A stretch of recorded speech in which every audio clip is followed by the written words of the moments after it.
سلام دوستان، من رضا مهرپرور هستم، روانشناس و قرار امروز در رابطه با این صحبت بکنیم چطور عادتهای مثبت ایجاد بکنیم. ببینید، عادتهای مثبت ایجاد کردن همیشه با یک سری از چالش‌ها همراهه. خیلی ها هستن که به عنوان مثال میگم مثلا میرن باشگاه ولی یک هفته یا 2 هفته میگذره و بعدش ول میکنن و میرن دوباره روی روال قبلی زندگیشون و انگار هیچ اتفاقی نیفتاد. اگر شما هم از اون دسته افرادی هستین که فکر میکنید عادتهای مثبت ایجاد کردن تو زندگیتون خیلی سخت و پرچالشه، تا آخر این ویدیو با من همراه باشید تا بهتون راههای کاربردی و کاملا عملی رو بهتون بگم که انجام بدید خیلی راحت میتونید عادات مثبت رو در خودتون نهادینه بکنید. پس بزن که بریم. اول، اقدامهای کوچک و مولکولی. یعنی چی؟ یعنی اینکه شما قرار نیست که همون اول بیاین یک سری کارهای خیلی بزرگ و خاص رو انجام بدین. اصلا لازم نیست که این کار رو بکنید. شما اولین مرحله اینه که یک سری از به اصطلاح هم عادت‌های مثبتی که می‌خواید ایجاد بکنید با یک سری اقدامات خیلی ریز و خیلی کم، خیلی کوچیک از پایه‌ترین حالت موجود شروع بکنید. به عنوان مثلا شما می‌خواید کتاب بخونید. خب کتاب، ما وقتی میگیم طرف مثلا عادت مطالعه در خودش ایجاد بکنه، فکر می‌کنه بعد روزی مثلا 50 صفحه، 60 صفحه، 30 صفحه حتی مثلا کتاب بشینه بخونه. خب اصلا همچین چیزی نیستش. شما اگه می‌خواید کتاب خوندن رو توی خودتون به وجود بیارید، این عادت رو کافیه مثلا میگم روز اول 1 صفحه بخونید، 2 صفحه بخونید. اصلا لازم نیستش که شما اون حجم از به اصطلاح کار رو بخواید انجام بدین، چون هنوز براش آمادگی ندارین. هنوز مغزتون، ذهنتون، اون به اصطلاح عصب‌هاتون هنوز اصلا برای این کار اصلا آمادگی نداره که شما بخواید همچین کاری بکنید. پس اول از هم از چیزهای خیلی ریز، از کارها و اقدامات خیلی ریز و خیلی سطحی شروع بکنید. این بهترین شروع واسه ایجاد عادات مثبت هستش. دومین قانون این هستش که حد قبلی خودتون رو به اصطلاح بشکنید، یا میگیم pushing the limits، یعنی حد خودتون رو، محدودیت خودتون رو حل بدید. به عنوان مثال میگم شما الان مثلا کتاب خوندن رو شروع کردید، مثلا هفته اول روزی 2 صفحه کتاب میخوندین. اوکی، الان بیاین برای هفته دومتون چیکار بکنید؟ بیاین بکنید به جای 2 صفحه بگین من میخوام 4 صفحه عظمت روزی بخونم. خب و قرار نیست که اینم بهتون بگم، ولی قرارم نیستش که شما یک برنامه خیلی فضایی واسه خودتون ایجاد بکنید. مثلا بگید من قراره توی این هفته دیگه مثلا از مثلا 20 صفحه روزی بخونم. نه، خیلی منطقی و خیلی واقع بینانه پیش برید توی این مسئله. یعنی اصلا قرار نیست به خودتون فشار برید. پس خیلی راحت و خیلی ریلکس و به مقدار کم، خیلی کم، اون حد قبلیتون رو افزایش بدید تا که در مرور زمان هی پیشرفت بکنید و بتونید که به اون عادت مؤثر و اون عادتی که خیلی بیشتر برای شما با توجه به زمانی که میذارید کارایی داشته باشه رو به دست بیارید. قانون سوم بچه‌ها، قانون سوم خیلی مهمه، حتما این رو به خاطر داشته باشیم، چون خیلی از مسائلی که ما تو زندگی باش به اصطلاح در حال تعامل هستیم، یعنی اگر شما این قانون رو رعایت بکنید میتونید هر کاری رو بهش ادامه بدید و درش موفق بشید. پس این قانون رو خیلی جدی بگیرید و خیلی مهمه.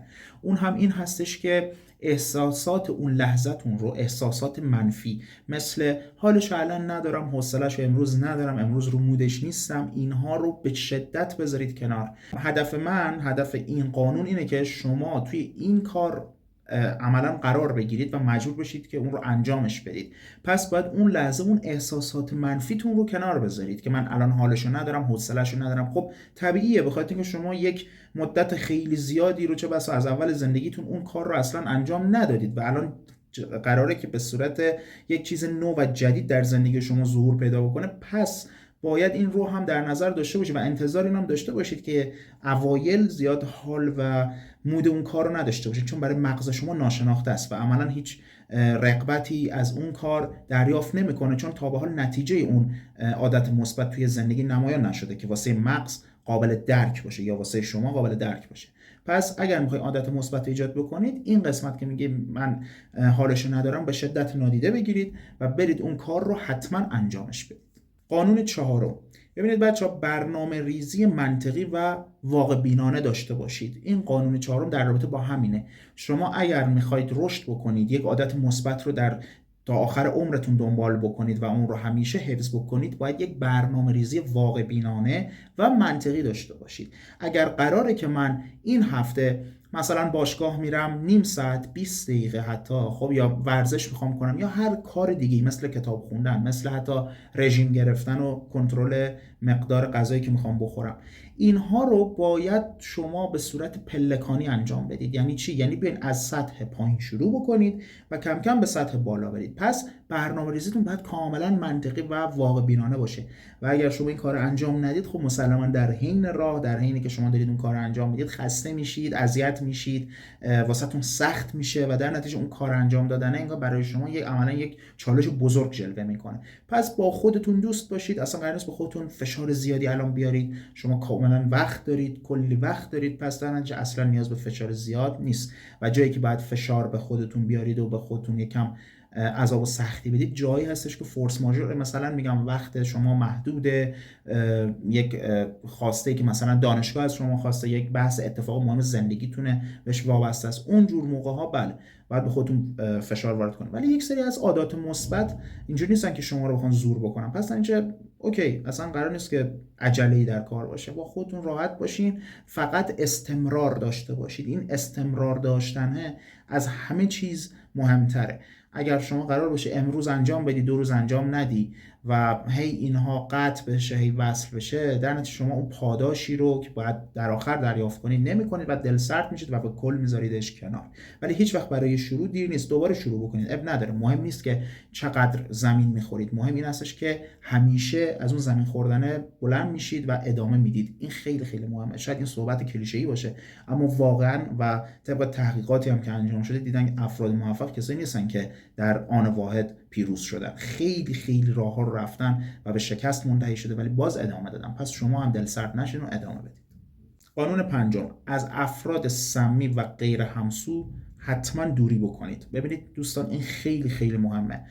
شما اگه میخواین یک کار خوبی تو زندگیتون انجام بدین، ممکنه حالا یا خودتون میگین یا به اتفاقی مثلا یه نفر بفهمه که شما دارید یک عادت مثبتی رو دارید در خودتون ایجاد میکنید. اوکی، حالا اون طرف هم حتما نمیگم نیت بدی داره، نه، یه وقت میبینی از طریق اون ترواره‌های منفی یا الگوهای منفی که تو ذهنش هست شما رو ترغیب به این میکنه که اون عادت رو انجام ندی. مثلا یک کسی که اهل سیگار کشیدنه، شاید سیگار کشیدن برای اون آدم خیلی لذت بخشه و در نتیجه به شما میگه بیا حالا سیگارم بکش که مثلا چیز اتفاق نمیفته که، خب، و دلایل خاص خودشو میاره و خیلی هم آدم رغبت میکنه که بره حتما اون کار انجام بده. خب چون کارهای منفی معمولا خیلی سرگرم کننده، هیجانش بالاتره و به خاطر همین است که خیلی از افراد اونها رو انجام میدن که به تبعاتش هم متاسفانه فکر نمیکنن. اما اگر شما یک فردی رو پیدا کردین که داره مخل اون شکلگیری اون عادت در شما میشه، از اون فرد دوری کنید. اصلا با هیچ کس تعارف نداشته باشید بچه‌ها، این خیلی مهمه.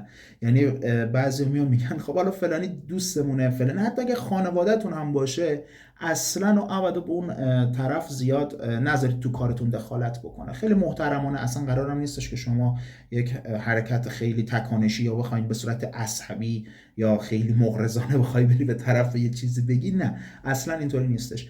فقط به صورتی که بتونید خیلی محترمانه بهش بگین اوکی این چالش منه، این چالش منه و قراره خودم انجامش بدم، بازم ممنون از راهنماییت، همین، و دیگه بگو دیگه نمیخوام در این رابطه با هم صحبت بکنم. همینطوری خیلی راحت آقا جواب شد دیگه، گرفت طرف و مطمئنا اگه طرف با شما اوکی باشه و مشکلی یا به قول گفتن زاویه خاصی با شما نداشته باشه دیگه ادامه نمیده.